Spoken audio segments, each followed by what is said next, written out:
किया था और उनका भारत के इतिहास में अमर हुआ है। यानी वीरांगना उदा देवी का यह बलिदान हमें इस बात की प्रेरणा देता है, न्याय बड़ा हो उससे भी होना चाहिए। और ये प्रतिरोध उन्होंने उस समय देश के क्रांतिकारियों और देश के युवाओं को अन्याय के खिलाफ लड़ने के लिए उन्होंने पूरी प्रतिबद्धता के साथ उस समय अपना योगदान दिया। बहनों और भाइयों, उत्तर प्रदेश में डबल इंजन की सरकार है। आदरणीय प्रधानमंत्री नरेंद्र मोदी जी के मार्गदर्शन, विरासत के सम्मान की बात जब होती है तो विरासत के सम्मान की बात अगर काशी में काशी विश्वनाथ और अयोध्या में श्री राम जन्मभूमि पर भगवान राम के भव्य मंदिर के निर्माण का, तो लखनऊ में महाराजा बिजली पासी किला के पास सुंदरीकरण के कार्य के साथ ही लाइट एंड साउंड का कार्यक्रम भी सरकार ने ही, भारतीय जनता पार्टी की ही सरकारों ने उस कार्यक्रम को आगे बढ़ाया। ये मेरा सौभाग्य है महाराजा बिजली पासी किला में वहां के कार्यक्रमों में उस समय के सांसद केंद्रीय मंत्री श्री कौशल किशोर जी के साथ मुझे वहां जाने का अवसर प्राप्त हो। आज हमारी सरकार ने वहां पे लाइट एंड साउंड का भी कार्यक्रम स्वीकृत किया, जिससे इस क्षेत्र के उन सभी योद्धों जिन्होंने महाराजा लाखन पासी, महाराजा सातसी, महाराजा बिजली पासी, महाराजा चीता पासी, गंगा बख्श रावत और बीरा पासी के इतिहास को वर्तमान जान सके और उससे प्रेरणा प्राप्त कर सके, इसलिए लाइट एंड साउंड के कार्यक्रम वहां पर स्वीकृति दे करके उसको प्रारंभ करके इनके पुराने किलों को पुनरुद्धार करने के साथ ही वहां पर अच्छे ढंग से कैसे हम नौजवानों को और वर्तमान पीढ़ी को एक केंद्र बिंदु बना सकते हैं, इसके लिए सरकार ने अपर पर कार्रवाई प्रारंभ की है और इसके लिए हम लोगों ने क्रम को आगे बढ़ाया है। बहनों और भाइयों, यही नहीं, सरकार ने इस पूरे अभियान को हर क्रांतिकारी के, हर बलिदानी के, भारत माता के उस हर सपूत के योगदान को पाठ्य का हिस्सा भी बनाया है। आप देखते होंगे, अगर आप बेसिक शिक्षा परिषद की पुस्तकों में देखेंगे तो एक पुस्तक ने अतिरिक्त उपलब्ध करवाई है बच्चों को, और वह पुस्तक स्थानीय स्तर पर, जनपद स्तर पर, राज्य स्तर पर और प्रदेश स्तर पर पाठ्यक्रमों का हिस्सा, अलग अलग कक्षाओं में हम लोगों ने उन महापुरुष बारे में वर्तमान पीढ़ी जान सके, इस कार्यक्रम को आगे का काम किया है। मुझे बताते हुए प्रसन्नता है, हमारी सरकार ने प्रदेश में गठन होने के बाद 3 नई पीएसी की बटालियन गठित की। महिला बटालियन का नामकरण पहले तो हम लोगों ने प्रदेश में उत्तर प्रदेश पुलिस, हम लोगों ने अब तक 2,19,000 की भर्ती पिछले 8 वर्ष में की है, और इसमें अनिवार्य रूप से की है कि 20% महिलाएं भर्ती, और 3 पीएससी की महिला बटालियन का गठन किया। इन्हें तीनों को 1857 की उन महान वीरांगना के नाम पर लखनऊ में पीएससी की जो बटालियन स्थापित हो रही है, उस बटालियन का नाम हमने वीरांगना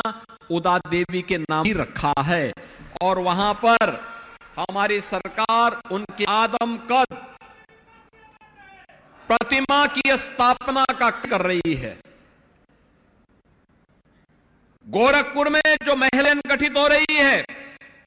उसको वीरांगना झलकारी कोड़ी के नाम पर, और बदायूं बटालियन गठित हो रही है, उस बटालियन का नाम रखा है वीरांगवंती बाई लोधी के नाम पर। ये तीनों वीराएं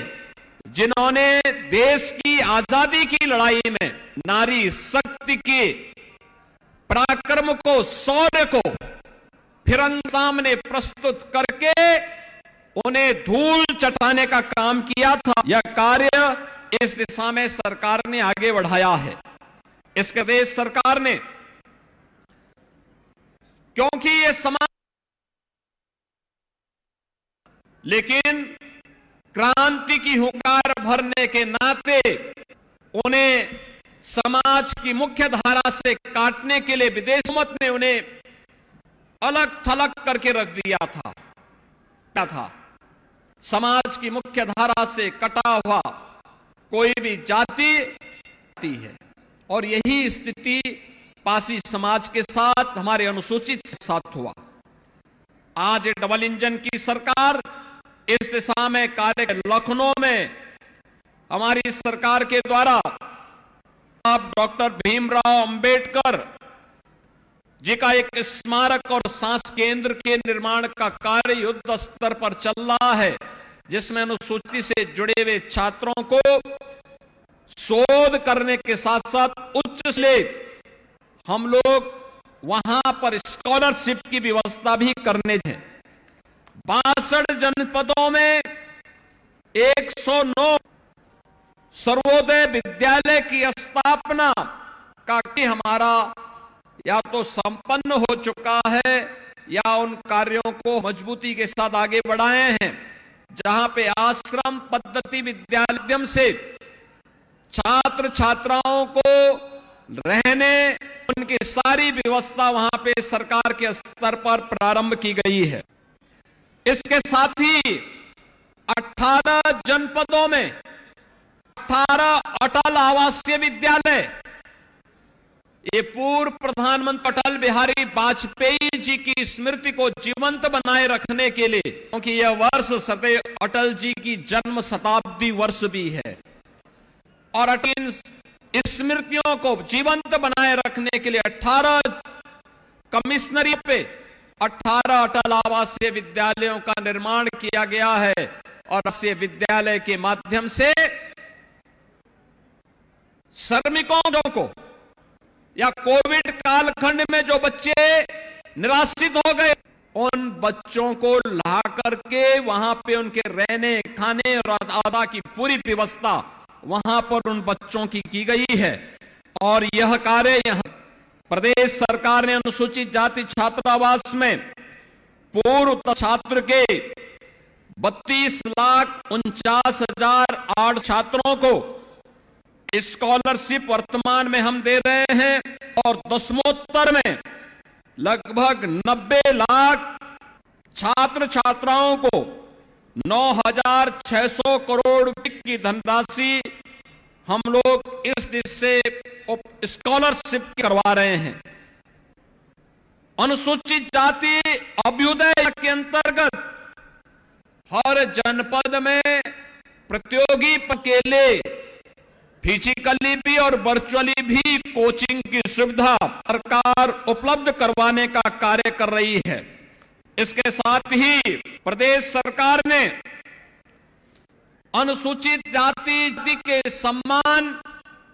उनकी सुरक्षा और उनके स्वावलंबन के लिए पूरी प्रतिबद्धता के साथ कार्य कर रही है। आज का यह अवसर हमें एक महान वीरांगना के उनकी स्मृतियों को नमन करने, वर्तमान पीढ़ी को के साथ जोड़ने का यह एक माध्यम प्रदान करता है, और इस शक्ति का सम्मान, वंचित वर्ग का उत्थान डबल इंजन की सरकार का मुख्य ध्येय है। और वीरांगना हमें याद दिलाती है कि नारी शक्ति कितनी मान है। यह वीरांगना उदा देवी, वीरांगना अवंती